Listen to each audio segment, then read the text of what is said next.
Leviticus chapter 2, the grain offering.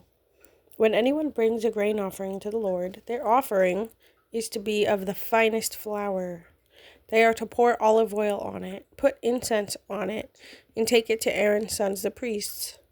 The priest shall take a handful of the flour and oil, together with all the incense, and burn this as a memorial portion on the altar, a food offering, an aroma pleasing to the Lord.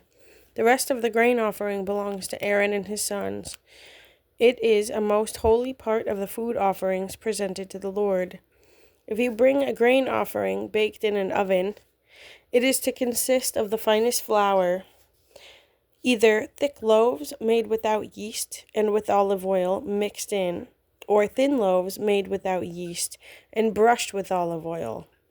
If your grain offering is prepared on a griddle, it is to be made of the finest flour mixed with oil and without yeast. Crumble it and pour oil on it. It is a grain offering. If your grain offering is cooked in a pan, it is to be made of the finest flour and some olive oil. Bring the grain offering made of these things to the Lord. Present it to the priest, who shall take it to the altar. He shall take out the memorial portion from the grain offering and burn it on the altar as a food offering, an aroma pleasing to the Lord. The rest of the grain offering belongs to Aaron and his sons. It is a most holy part of the food offering presented to the Lord. Every grain offering you bring to the Lord must be made without yeast, for you are not to burn any yeast or honey in a food offering presented to the Lord. You may bring them to the Lord as an offering of the first fruits, but they are not to be offered on the altar as a pleasing aroma.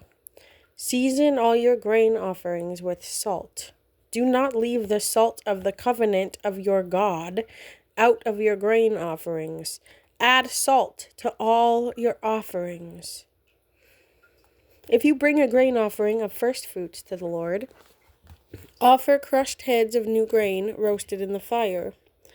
Put oil and incense on it. It is a grain offering. The priest shall burn the memorial portion of the crushed grain and oil together with all the incense as a food offering presented to the Lord.